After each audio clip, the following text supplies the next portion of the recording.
You are now listening to WSN Wolf Sports Network, live from the University of West Georgia in Carrollton, now an Odyssey station. It's a brand new season and the end of an era for sports out of pocket. But to be the man, you gotta beat the man, and I'm saying, woo, right here. We bring you the craziest controversies. Really, in hindsight, could have injured Mookie Betts. To me, that deserves a lifetime ban for a game. Fire me up. NBA Finals. Let me know. I think it's going to be the Nuggets and the Celtics this year. I hate to say it, but Steven, you took the words out of my mouth. And the final Twin Picks. That's not a debate. That's not a debate. There's always a debate. There's always a debate. You can't debate Lamar Jackson. And interviews you don't want to miss. This is the Philly Sports Guy, and you're listening to Sports Out of Pocket. This is former MLB All-Star Justin Masterson. Hey, yo, what up? My name is Josh Martinez from Z100 New York. The final ride starts now. Let's go! What is going on, everybody? Welcome to another episode of Sports Out of Pocket. I am here with the greatest crew that I can do a sports show with. I am joined by the best twins I know, Chase and Andrew Jefferson, and the man behind the board, the man that's pressing the buttons, making us all sound great, Mr. Jackson Voles. How are we all doing today? You know, Steven, West Georgia, before we kicked off the show, was in the middle of their one-game series, midweek series against Georgia Tech on the road. And to our surprise, West Georgia is up 3-1 in that game, going to the fourth inning, all thanks to Deerdorff, who's responsible for all 3 runs driven in. And this is exciting if you're a West Georgia fan or just a baseball fan in general, because this being our first inaugural Division I season, we're already starting off 4-2, 2 weekend series wins, and now we're proving our worth on the road against an ACC team. This is exciting times for West Georgia athletics. Yeah, I'm trying to pull it up. I can't really, so I'm going to have to rely on you to give me updates throughout the show. But it was exciting. Like we said right before we got on the show, Deerdorff hit a 2-run double, was able to get our boys up 3-1 against these Yellow Jackets, which is not an easy baseball team to beat, but we are bringing the offense. I mean, we have 6 hits in the game, something like that, going Cooper crazy. Prince is responsible for 2 of those. Yeah, so Deerdorff was 2 for 2 as well, and our offense is looking really good because they're going to need to, because, our pitching, listen, he's done great. Only giving up 1 run through 3 innings. It's fantastic, but not exactly confident when it comes to our pitching. But Chase, how are you doing? Oh, man, I'm doing fantastic. This is a beautiful time of the year. Spring training is in full effect, and spring training is the last sign before regular season baseball is finally back. And for those who care, like me, Andrew, and all soccer lovers of the world, MLS is back. LA United just had their first match a week ago. Fantastic matchup. We looked revamped, renewed. This is beautiful for me because all my sport teams suck right now, so I need the Braves. I need a Lady United, because if I didn't have them, I'd have nobody, man. And it just goes to show you how excited, because that's what we're going to be getting fired up about tonight. We're going to be talking about the Braves and obviously the Cardinals, our favorite teams, and what we think they're going to do in this season, and how excited we're all about Jurickson Profar, who got a double in his first at-bat in an Atlanta Brave uniform, and then Olsen getting a home run right afterwards. It just gives me hope for this season. It gives me I'm excited. I'm excited about this offense, and I'm also excited about this pitching. But on the other side of rooting for an MLB team that's not exactly showing good signs, Jackson, how are the Cardinals doing? Look, I'm still riding a high that my Philadelphia Eagles won the Super Bowl, and now it's kind of died down, focusing on spring training baseball. The past 2 games the Cardinals have played, I'm going to save my energy for the end of the show. But we drop a game to the Marlins, which Jackson Schrader from Triple Threat and Sports Pack was hitting me DM. And I got a couple other Marlins fans. Yes, other Marlins fans outside of Jackson Schrader exist. It's crazy. But he's the only ginger Marlins fans that exists. Yeah, that we know of. You're right. And then the next game, 7-0 against the Yankees. And again, JT Groves from the playbook wouldn't stop bothering me about it. So how am I feeling about baseball, Steven? I don't know. We signed nobody over the offseason. Again, I'm saving this energy for the end of the show, though. Even if the Braves were one of the worst teams in the league, it's always a pleasure to watch some baseball, man. It's my favorite sport. I love watching the game. And, dude, the weather outside is incredible. It's frightful. It's mid-70s. It's just a great time. I mean, we're in spring. Baseball is starting to come back again. it's a great time to be on here with you guys talking about some sports. And speaking of which, we got to talk about some controversial things. I'm just here so I won't get fined. We're in here talking about practice. It's time for the latest sports controversies. All right, so we're going to start our little journey through this controversy segment by talking about what happened last night between the Lakers and the Dallas Mavericks. Now, we all know it was a story going into it that, of course, Luka Doncic going up against his former team and the team that traded away without them actually giving him notice that he was getting traded. So there was a whole story, and he was feeling some animosity, as we saw. Chase, we saw yesterday about the Dallas Mavericks owner trying to talk with Luka Doncic, and Luka gave him the cold shoulder.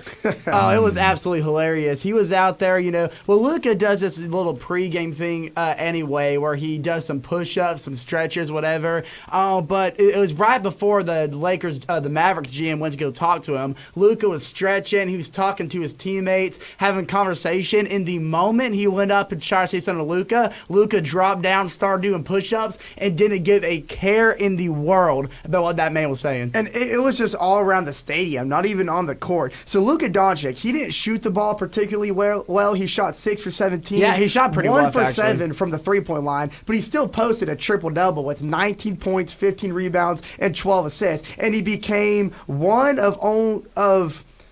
so he joined LeBron and Russell Westbrook of one of only 3 players in the entire league to post a triple-double against all 30 NBA teams. Yeah. Very impressive feat. But throughout the game, the whole Crypto.com arena was chanting like midway through the first quarter, "Thank you, Nico." Yeah. Because Nico's in attendance. Guys. So they already had the assignment that he was going to instantly troll Nico, from the tip-off, and that's exactly what they did. You know how sad this is? I literally pulled up the Mavericks and Lakers game last night, and I pulled up the box score to look at Luka's official stats. And I was looking, I was like, "Where's Luka?" I cannot find Luka, and realized I was looking at the Mavericks box score. That is how used to I am to Luka being a Dallas Maverick, and it's gonna take some time because I'm not gonna lie, seeing him in purple and gold is cool and all. Did y'all see his car, by the way? Oh my gosh, the Luka mobile. And the new Jordan commercial, that the new ad that Jordan released is like it shows a Luka taking off his Dallas Mavericks license plate, putting on the California one, and in the background it's a song playing "All My Exes Live in Texas." Yep. It is beautiful. I mean, it's it's cool. perfect. Like the car's cool, but it's cold. not better than my Ford Escape cold. outside. I mean, Yeah, no, my Chevy Cruze 2017's pretty cool as well. You know what else is cool? My 2010 Mercury Mountaineer. Honestly, We all just of all our dog yeah, I sizzles. know. I mean, that's the thing. I feel like we're all driving cooler cars than Luka, right? The weird thing with yeah. Jackson's car is his windshield wipers keep sticking up and they don't go down. Yeah, I got ops. Unfortunately, people know what I drive, and every time I Well, go now out to my everybody car, knows what we drive. Yeah. Well, everybody that listens. It's all Well, good. do you wanna I mean, know I what- definitely look like a Chevy Hey, Cruze guy. Do you want to know what the only good thing to come out of Dallas in this trade was? Max Christie. I mean, he's been balling for Dallas. Unfortunately, Dallas did not win that game last night, even though I'm not really a fan of either. Max But Max Christie. Christie, he's been averaging 3 rebounds per game, 4 assists, and also 14.7 points per game He did. since he joined the Dallas It's Mavericks. the same thing that I told, we all thought Yeah. was going to happen. And it's so funny how quickly it did happen. We're talking about Anthony Davis. You put all your chips on getting Anthony Davis into your team thinking he's going to be great. And guess what? He did give you a great game for one night. And then something happened with an injury, and now he's out for the majority of the season. That's the risk you have when you're giving away your franchise player. It was never a matter of how well Anthony Davis was going to play, because when he's healthy, he's a top 10 center in the league. But it's how long is he going to be able to stay on the court, and it was not very long. That was the biggest concern, and we were all proven right. And I want to shout out Stephen A. Smith here because he actually made a really good point. He said whenever AD should be back by the time the Lakers travel to Dallas, and he said whenever they face, AD is going to have very unfair pressure on his shoulders because dependent on whether the Mavericks messed up or not is on AD's shoulders. Unfortunately, because that's the situation they put him in. So if AD goes out here and flops, he can't stay healthy, can't help the Mavericks, then he just makes. Well, I'm not going to say he makes the Mavericks ownership look stupid because they did it themselves, but you're also putting AD in a very tough spot. Yeah. Do you want to know what else is putting you in a tough spot? What's that? Shador Sanders skipping out on the draft combine. I don't know why. Buddy. I didn't know if I was going to go to Genty or Shador Sanders. Hey, it's my first day back from being sick, okay? Yeah, we can tell. My bad. I was in Kennesaw. According to others in the Move on, bro. I was in Kennesaw. Move it but on. anyways, Shador Sanders announced that he was skipping the draft combine. Ashton Genty announced that he was skipping the draft combine. We've seen guys like Bryce Young skip out previous years. I believe Abdul Carter is also skipping out, right? If it wouldn't shock me, because that's the thing about like when it comes to the combine and these top players is that they don't really feel like they need to go into the combine because they just want to skip out on it. Like, really, the combine's used for guys that people aren't really so high on, and they want to kind of prove themselves to get up the draft boards. So I'm not shocked by it. I don't think Cam Ward's going to do the combine either. So that's the thing about it, is that it's these top quarterbacks. So I mean, you're probably going to see some other quarterbacks go into the combine, like Texas QB or Quincy Casey. Quincy Casey. Yeah, right, for sure, absolutely. Hey, we love you, Quincy. Yeah, but no, I mean, if you listen to Sports Pack this Monday, they actually, hinted on, Sanders and Ward not participating in the combine. But you also got to remember, these are two quarterbacks that participated in their college team's bowl games, which is something, it's a rarity for most quarterbacks. Now, you can argue Cam Ward dipping out in the second half was a little bit wanted the record. Was a jerk move, but nonetheless, he got his.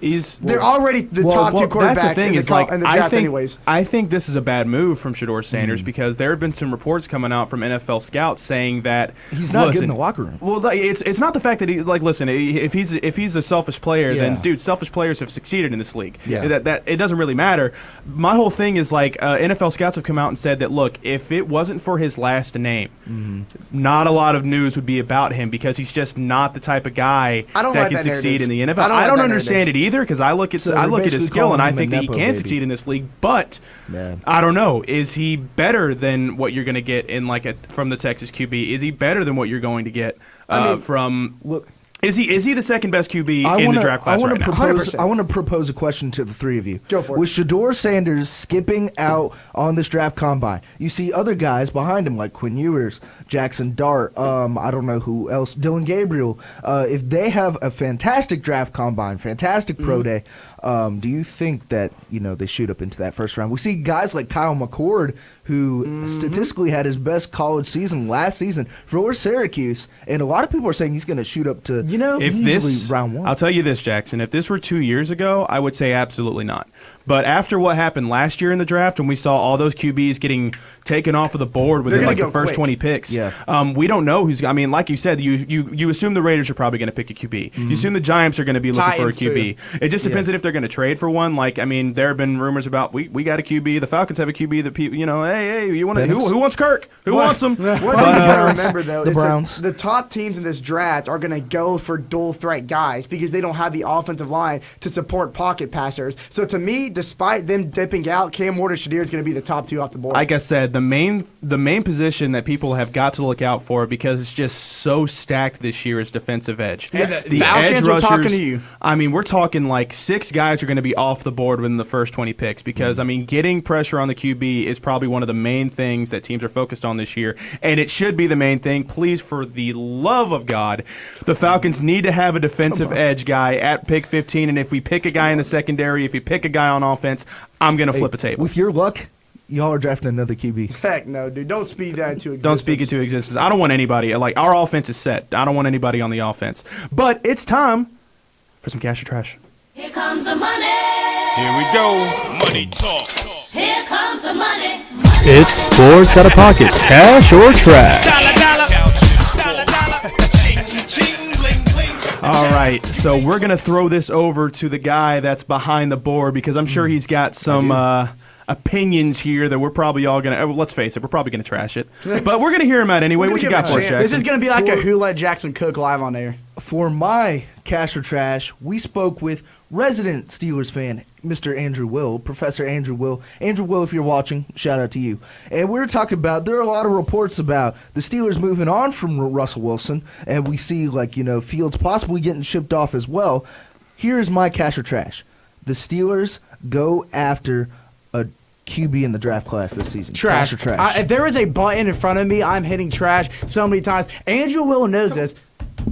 I talked to Andrew Will so many times about their quarterback situation, and me and him see eye to eye. Yeah. The Steelers organization, in terms of quarterbacks, have no idea what they're doing. No. They got Russell Wilson, and they had Justin Fields behind him, which is fine. I didn't mind the fact that they benched Justin Fields like 4 games in the season and went with Russell Wilson because Russell Wilson started to play good. But now when you're in a spot where you have a Justin Fields who just sat behind a seasoned veteran quarterback who knows what he's doing, if you don't use this opportunity to start him and let Justin Fields become the quarterback everybody thought he was going to be in the first place, you are ridiculous. If you even think about drafting quarterback, if you even think about picking a Matthew Stafford, you are basically slapping Justin Fields in the face and wasting precious talent that many franchises in the NFL would be dying to have. I completely agree with you, Chase. It's the fact that, listen, people are still holding Justin Fields accountable for what happened in Chicago. That's not on him. It's not on him. It's about his offense. It's about the guys that he had to throw to. It's about his offensive line not giving him the time of day to throw the football. Dude, I feel like Justin Fields, old Southern Baptist church. Yeah, Justin Fields can be that guy if you give him the chance. I completely agree with you. You just have to give him a shot to see what he can do as the QB and give him a team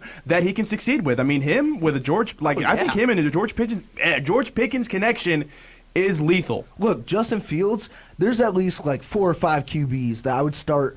No, I would start Justin Fields over. Like guys like Trevor Lawrence had a down season. I'm still not seeing like Trevor Lawrence from like 2022 when he made the playoffs that year. Had the comeback win against what's his name? Chargers. Yeah, I'm not really a big believer in Trevor Lawrence. Listen, man. I like Trevor. Like Trevor Lawrence. Like I think he can be good, but it's the ownership that has a lot of questions to be answered. Can I do a double trash? Can I do a double trash? Because I'm trashing your Steelers comment, and I am not starring Justin Fields over Trevor Lawrence. Trevor Lawrence is a highly talented Trevor Lawrence has been fine. He's got no help whatsoever, and given what he had last year, his numbers were actually still mildly impressive. But going back to your Justin Fields thing, people got to start him over Derek Carr. I'm going to bring back. Absolutely. I'm going to bring back what I said in the last segment about the combine quarterbacks. Steelers' offensive line has deteriorated over the years. They need a dual threat quarterback, and Russell Wilson, at this stage in his career, is no longer considered a dual threat guy. Justin Fields has fresh legs. He's good throwing on the run. He's good throwing under pressure.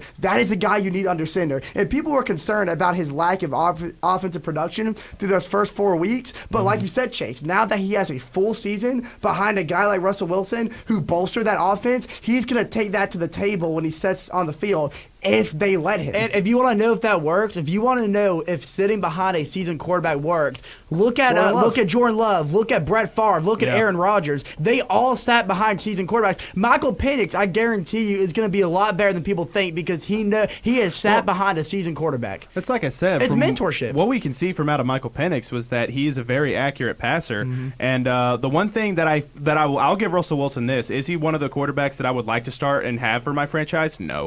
Not now, where he's at now. But one thing that he was last year, at least during the season, not in the playoffs, very accurate passer, a guy that can get the football into some tight coverage. He's a great guy. He can read the field really well, and I feel like having him as a mentor to a young quarterback like Justin Fields, who sometimes has trouble reading the field, sometimes makes those bad passes. It helps him out, and I feel like if you give him the shot, Justin Fields can be your franchise guy. So I don't think the Steelers should go after a quarterback, at least not just yet. No. Jackson, how much time do we have? We have about a minute. Okay, I'm going to wrap quick cash or trash here. Trash. Okay, so yesterday, Florida and Stetson played in their baseball game yesterday, where Florida defeated Stetson 6-1. However, there's a controversial call on Salvador Alvarez, who hit an infield single that allowed the tying run to score. But Florida coach Kevin O'Sullivan called for a review because Alvarez stepped on the white first base bag and not the green safety bag. So therefore, he was ruled out and not safe. So as a result, Stetson called the game in the 8th inning and protested the game,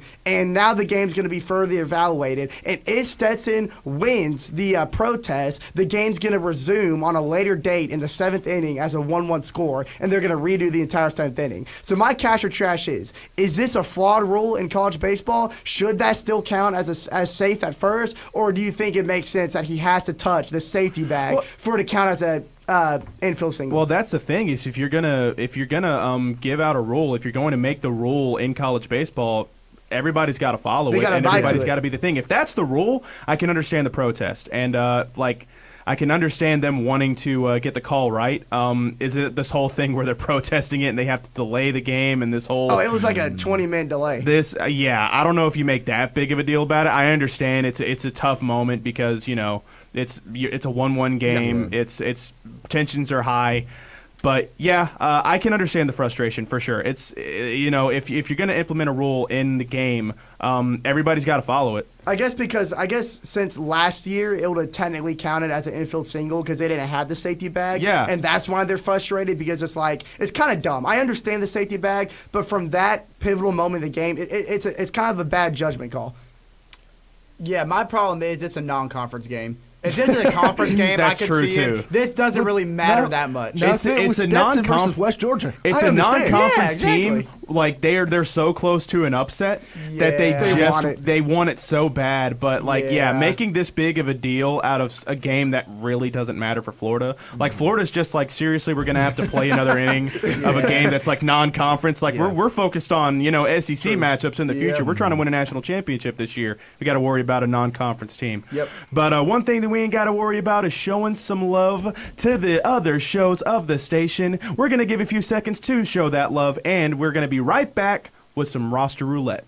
Hey, do you want to be part of Wolf Sports Network? Yeah! Well, I have some good news for you because you can join us. Woohoo! So if you want to learn more about this, go to wolfsportsnetwork.com and click WIT Sports Program. With becoming a WIT, you expand your knowledge in the sports radio world and join our ever-growing family. New face over there, you're not tripping. We got my guy JT over here shadowing the board. He's running through a WIT program right now.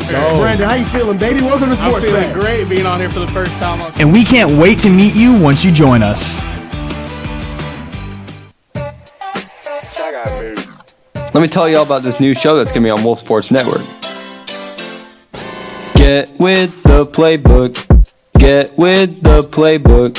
Get with the playbook. It's the playbook. Hear us talk about all college basketball, football, and baseball. Every Tuesday at 6. The playbook, only on Wolf Sports Network. Man, this beat brings back memories. Wolf Sports Network is content heaven for a sports fan, but their show Sports Back is my personal favorite. Sports Back airs on Mondays and Thursdays from 6 to 7 on Wolf Sports Network, filled with fresh personalities, funny moments, and piping hot takes, along with call-ins that allow listeners to get in on the action. Check out Sports Back every Monday and Thursday from 6 to 7, only on Wolf Sports Network.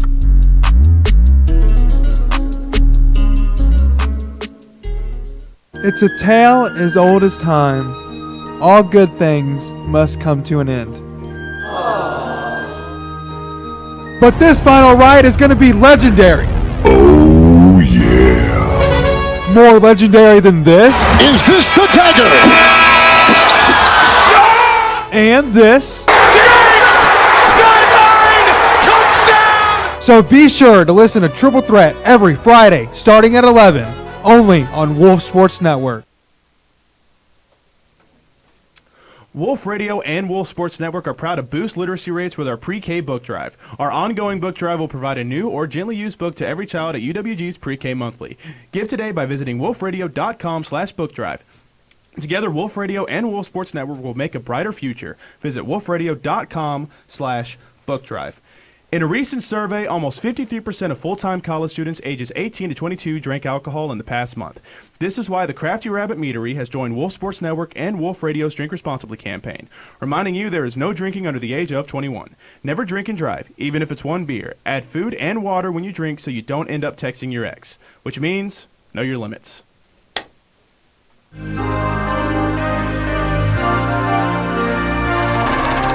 This is Roster Roulette. Well, we were feeling good. We were feeling great about how our West Georgia Wolves were performing in that game against Georgia Tech, but now it's 4-3. Bases 5-3 now. 5-3. I get bases loaded. The bullpen came in, and it looks like Georgia Tech's kind of running away with it. So it's not great, but you know what is? Roster roulette. And the Twins have got a couple of roster roulettes that we are going to decide whether between three players we start, bench, or cut. So, who are we starting with? I'm going to I'm going to take the lead off on this one. That's a hint to what I'm going to be talking about. We are bringing it to the glorious college baseball. Now, the glorious thing about I love college baseball, because just like any college sport, you get to see stars, rising stars in the NCAA, take their reins in the majors, and I'm seeing some nostalgic names on the board. We're going to go ahead and go across. These are 3 college players. Not all of them necessarily made their marks in the MLB, but they were all dogs in college ball. And I'm going to start bench cut out of these 3. I'm going to go across the board from left to right. We got Chris Bryant, of course, out of the University of San Diego. Yeah. Throughout his career, posted a .353 average. Those powder blue jerseys are beautiful. Oh, they're by gorgeous. The way. They're absolutely gorgeous, and so is he. And so is his 54 home runs, 155 RBIs, and a 702 slugging percentage. And then the OGs remember Clemson, Seth Beer, and what a dog. I remember Seth Beer because we had to play him 6 times. We did. I don't remember Seth Beer. I remember Seth Beer from his opening day in 2021. Yeah, he did not turn out well in the majors. That's probably why I don't remember him. But he was a top 10 draft pick, I'm pretty sure, and he was a dog with Clemson, batting a .321, 56 home runs, 177 RBIs, and a .648 slugging percentage. And of course, Adley Rutschman, a 2018 national championship, .352, 28, 174, and he everybody remembers postseason Adley Rutschman and his 2018 College World Series and how unbelievable he was. There's a reason he was the number 1 overall pick. Chase, I gotta be so honest with you. Be honest, this man. might be one of the easiest roster roulettes we have had. Oh no, really? No shot. I'm sorry, man. I'm sorry. Just based on numbers. I understand players in college baseball.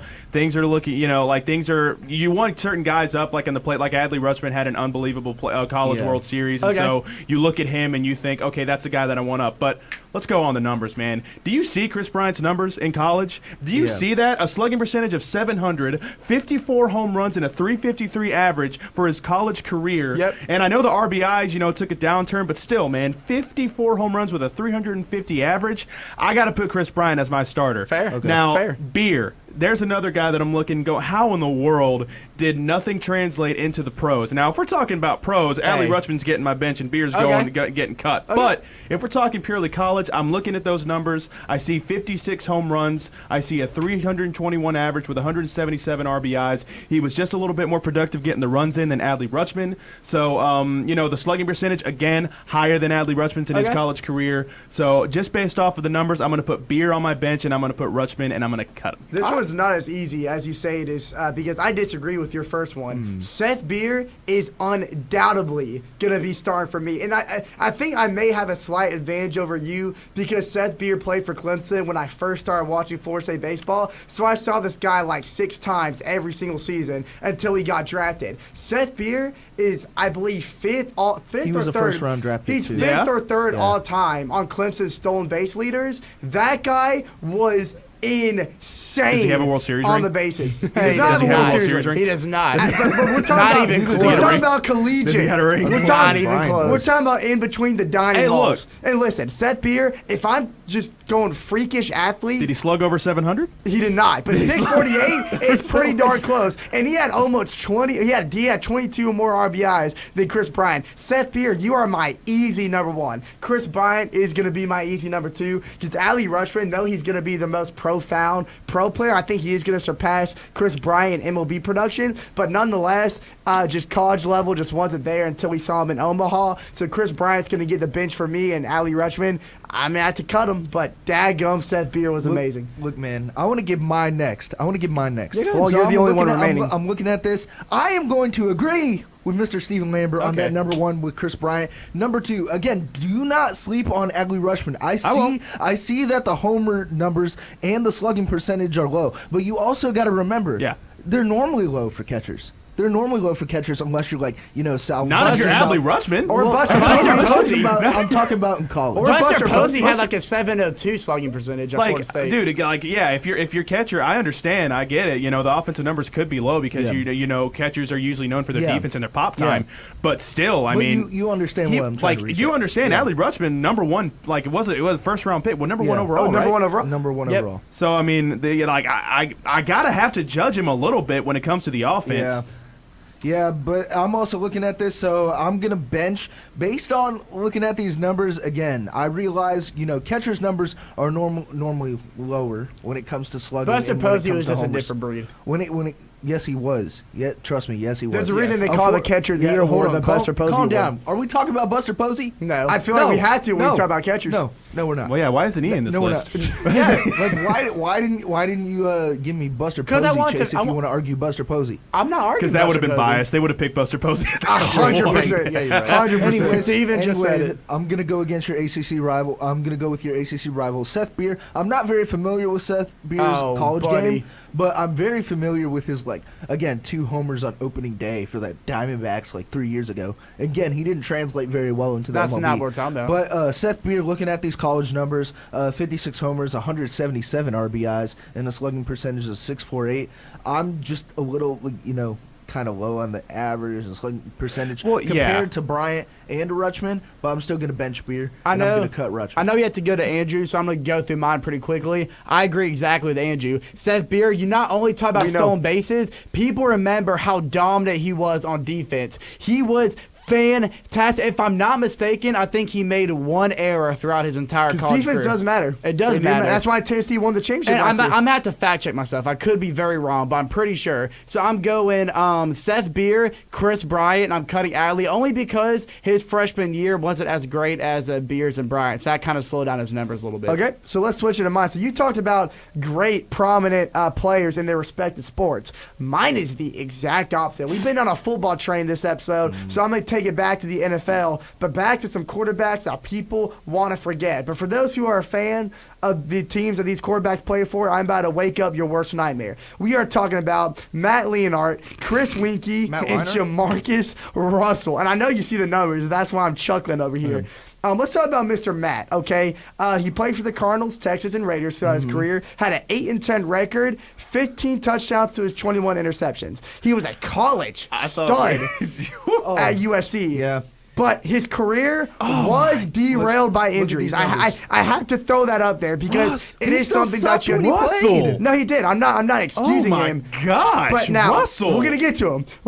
Let's talk about Chris Winkie. This one's near and dear to my heart because he is the oldest Heisman winner ever in college football, and he played for my beloved Seminoles. He played for the Panthers and the 49ers, as you see there. He had a 2-18 career record. 15 touchdowns to his 26 interceptions, and he won his first NFL start and proceeded to lose the next 17. And funny enough, he played minor league baseball after he dropped the NFL, for those who didn't know. Now he's a quarterback coach for I feel bad for whoever quarterback has to listen to him somebody. Oh, I forgot where he's a quarterback. He's a quarterback coach somewhere. I can't remember where. Let me get to the pride and joy of this 3-man rotation right here. Jamarcus Russell. Now, this is a recent guy for more recent than the other two, I guess.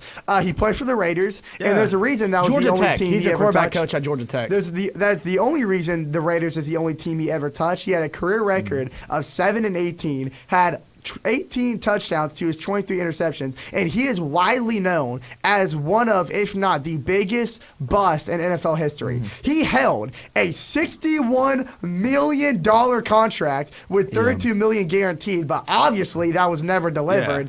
And he showed he's kind of like the Luka Doncic of the NFL because he showed up to his second season 300-pound plus. That is like 60 pounds over what he was supposed to be weighing by that time.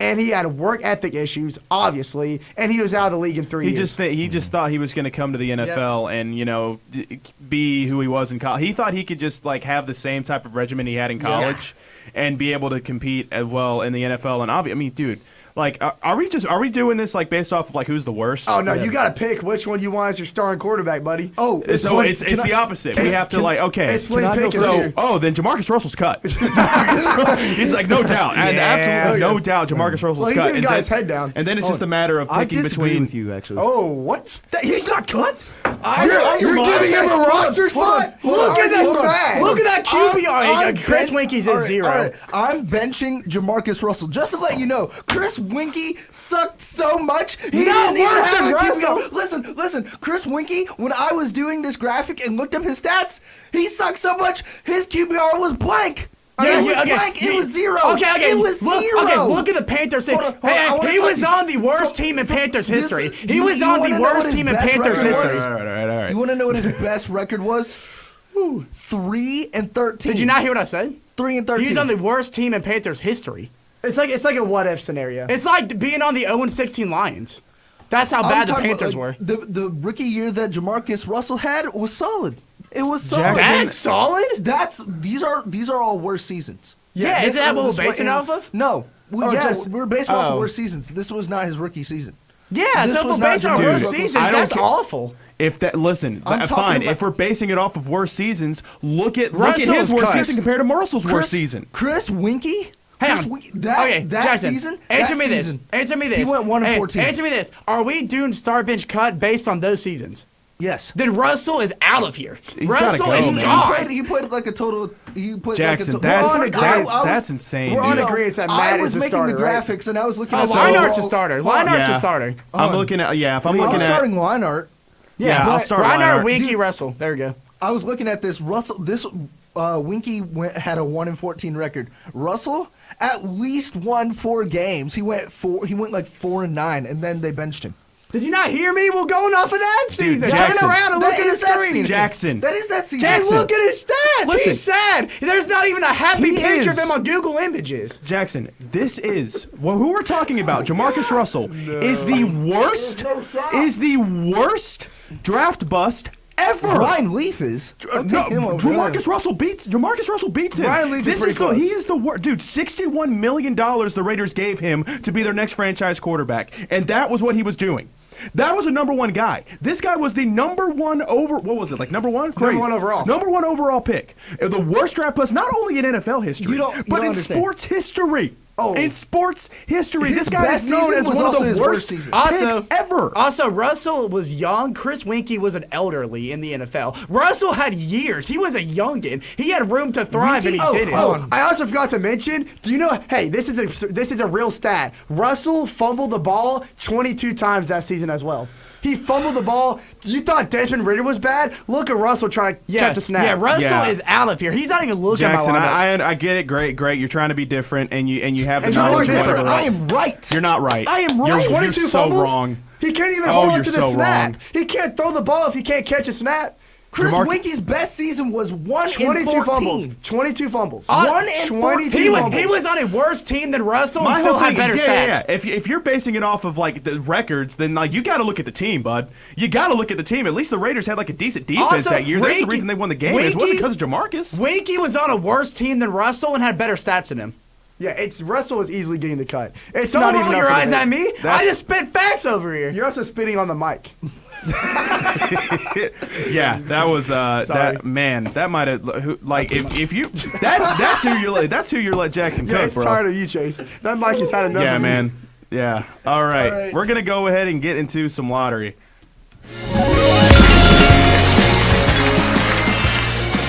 With the first pick in the 2023 NBA Draft, the San Antonio Spurs select. This is the lottery. All right, we all got to clear our heads here, and we all got to make sure the microphones are screwed in, and we're not moving it too much, and we're not screaming, and we're not yelling. Chase, and we're not taking horrible takes, Jackson. Horrible take? Horrible, absolutely horrible. That was so bad. That was a good Who Let Jackson code. You should have used that. Let's go ahead and get into some lottery where we're talking about players, teams. Doesn't really matter who we're high on and low on. And I'm going to go ahead and start it off with a team that I am high on for this season for Major League Baseball. Let's go. I am high on, unfortunately, I think that they're not. Listen, do I think they're going to make the playoffs this year? No. Oh. But I think they're going to take a big step into this franchise, and this is I think this is going to be the year, kind of like how 2018 was for the Braves. The year of their resurgence. And they're in our division.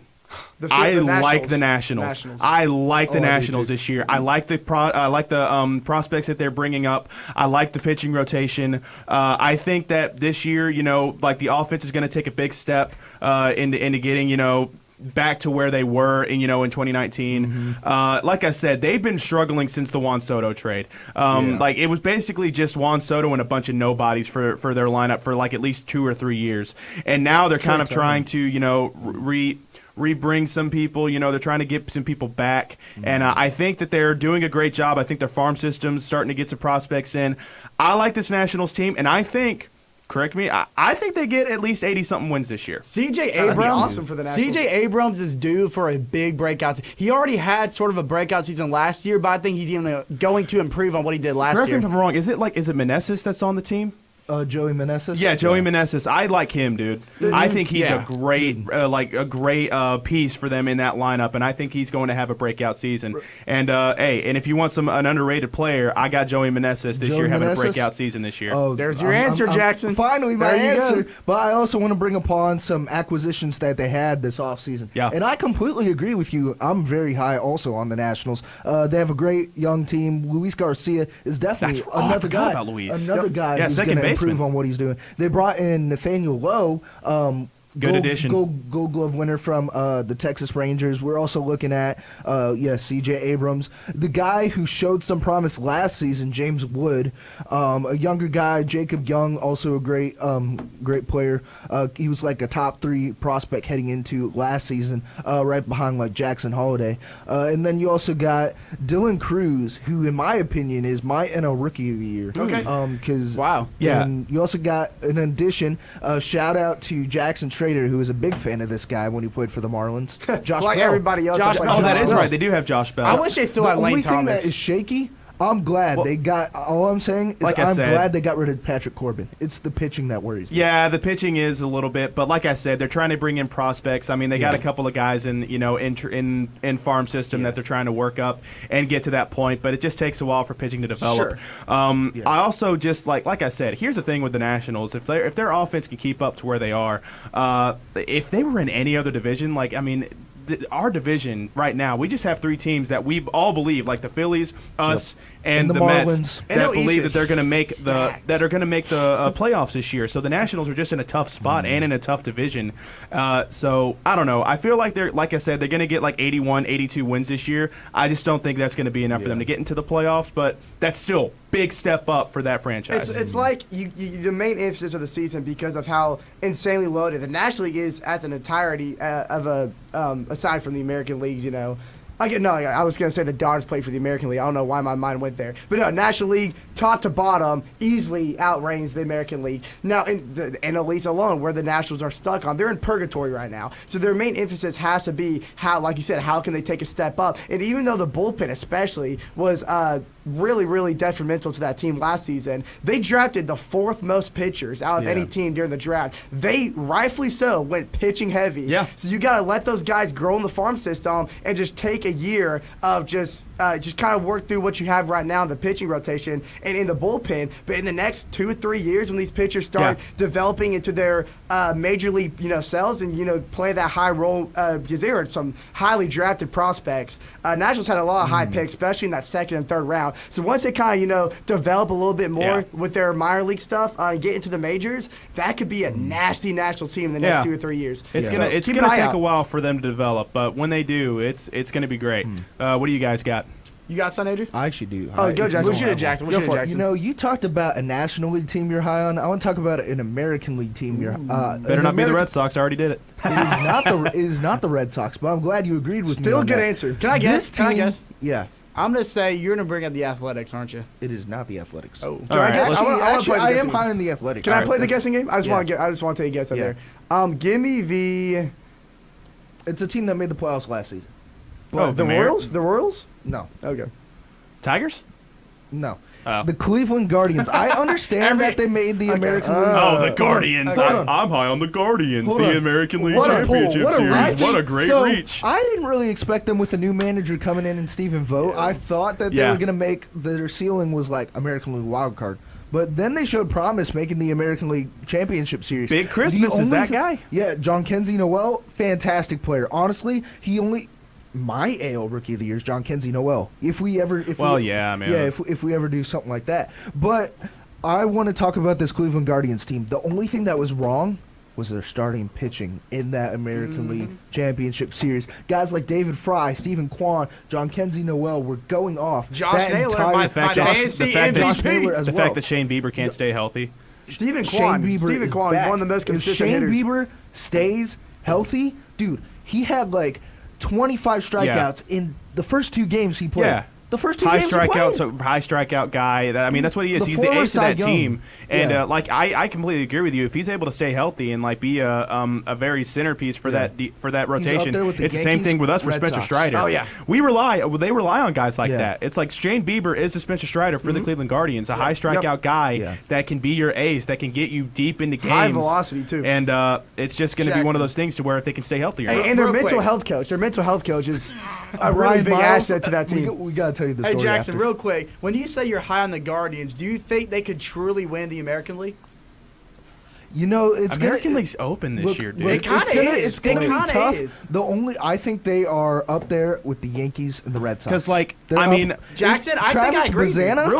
Travis Bazzana? I agree. Real quick before we go into break, there is a team that I'm down on this year, and it's just because of all of the moves that they've made, and that they've had a lot of guys, leave their team. Look at the Astros, man. Yeah. I don't know if the Astros are going to be able to get back to that. Tucker's no longer there. Get back to that point of relevancy that they were. I mean, still, listen, they got my favorite AL guy, Yordan Alvarez. Yeah. That in my opinion might be a front runner for the AL MVP this year. So they still got offensive power like crazy, and the rotation's still not really taking that much of a dip.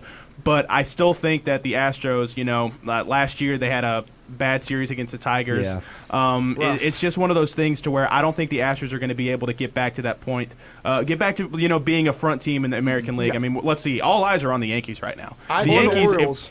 Yankees and Orioles. I see them sneaking into the wild card and just losing out on the wild card again. If not even that, missing the playoffs entirely. I could see that too. Do you know who they're in talks to get before because we got to wrap this segment? Yeah. Do you know who they're in talks to get? Who are they in talks? Who? Nolan Arenado. Astros and the Cardinals got reported 45 minutes ago that they're in talks with Nolan Arenado. 3 years ago, that would have been giving me chills. I love Nolan Arenado. He's great defensive guy. I just don't think he's going to get back to that point of being one of the best offensive third baseman guys. I mean, the Braves have the best offensive third baseman guy. Austin Riley. No, he's not. Fine, Alex Bregman. If I was going to say Jose Ramirez. Well, sure.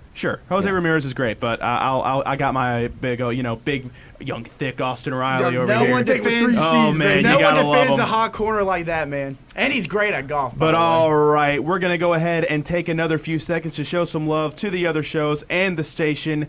And when we get back, we're gonna get fired up about our baseball teams this year because the Braves are back, baby.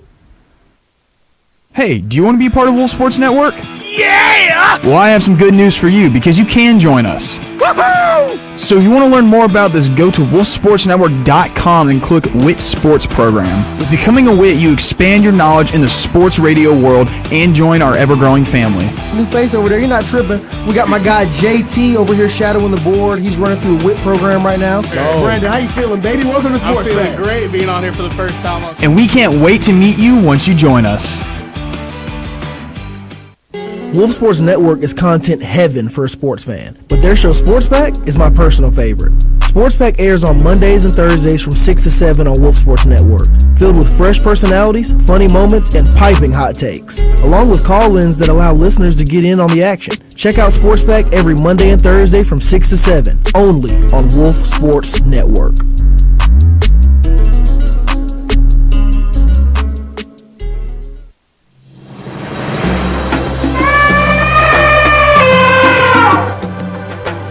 Over the horizon, a new show rises over Wolf Sports Network. To bring light to all things college sports. The Playbook, 6 to 7 p.m. every Tuesday on Wolf Sports Network. The Wolves play here. It's a tale as old as time. All good things must come to an end. But this final ride is going to be legendary. Oh yeah. More legendary than this. Is this the dagger? And this. Diggs! Sideline! Touchdown! So be sure to listen to Triple Threat every Friday starting at 11, only on Wolf Sports Network. He's going to stand up. College students who binge drink alcohol at least 3 times per week were roughly 6 times more likely to perform poorly on a test or project as a result of drinking. That is why the Crafty Rabbit Meadery has joined Wolf Sports Network and Wolf Radio's Drink Responsibly campaign to remind students drinking should be done responsibly and in an environment that discourages overindulging. Faculty won't take hangovers as excuses. Wolf Radio and Wolf Sports Network are proud to help reduce the 21% of adults with low literacy skills. We are collecting new and gently used books for every UWG pre-K student monthly. Give today by visiting wolfradio.com/bookdrive. That's wolfradio.com/bookdrive. It's time to get fired up. I am having a very bad day. I am in no mood. This is one of the worst days that I've had in a long time. Fire me up. And we are getting fired up in this studio because, ladies and gentlemen, we have an all-star first baseman here at West Georgia. Deardolph just went yah-yah against this Georgia Tech Yellow Jackets team, and we looking good. We're down by 2 runs. We're in the 6th inning. I don't know. Maybe if we can get a couple more offensive hits here, we might be able to make a run against these Yellow Jackets. But an unbelievable game for Deardolph, man. 2-run double and a home run. Oh, he's got accounted for all 4 runs for West Georgia. He had the RBI double. Is he only a triple away from the cycle right now? He has a double. He has 2 doubles and a home run. Yeah, but he had the RBI double in the first. He had the 2 RBI rip in the third, and now the solo shot in the 6th. So yeah, Deardolph is on a tear in Atlanta, Georgia. You know, I will say that the Wolves have had a lot more power in their bat so far this year than I really expected. I know we had guys that could consistently get on base like Cooper Prince, and leads all D1 in triples. But the amount of power we're having behind our bats is kind of surprising. I mean, it's a really good sign because starting pitching looks pretty solid. Bullpen is where we're hurting the most. Yeah. So we might need that power behind the bats to help lift us this season. But that's not what this is about, right? Yeah, Steven? but this is not what it's fired up is about because we are talking about the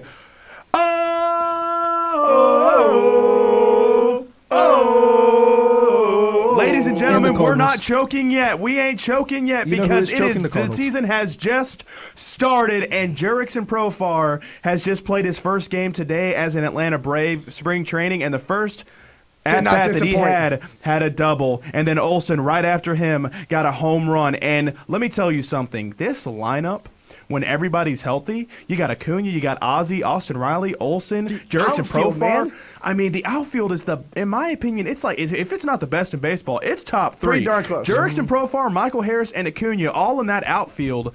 I mean, dude, it's mouth-watering. I am so ready to watch Braves baseball this year because this offense looks great. And on the other side, our rotation's been looking pretty good. Spencer Schwellenbach with a shutdown performance. We had Chris Sale had a shutdown performance. And on the other side, Reynaldo Lopez looks great. And Spencer Strider is not far behind, ladies and gentlemen. He will be back, and I think he's going to be back probably in late April or early May.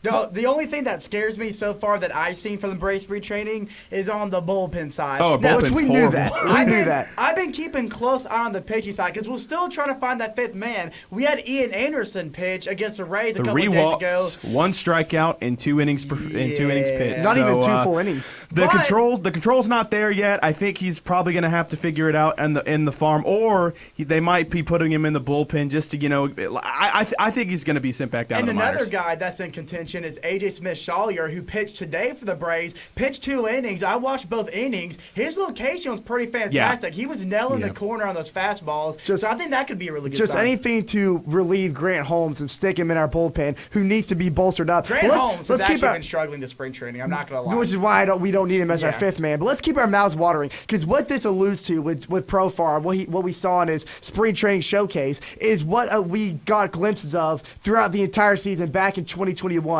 Profar, because he's going to be the leadoff hitter, assumingly so, before Acuna gets back. Yep. And who knows how we're going to shift him in the lineup when he comes back. But regardless, if he's able to get on base and when his approach is right and his bat stays hot as the leadoff guy, the guys we have stacked behind him is going to be able to give him that easy trip around the bases and produce the high amount of runs early in games like we saw all throughout 21. Imagine your first 4 hitters being Jurickson Profar, Ozzie Albies, Austin Riley, and Matt Olson. And with the Big Bear there at number 5.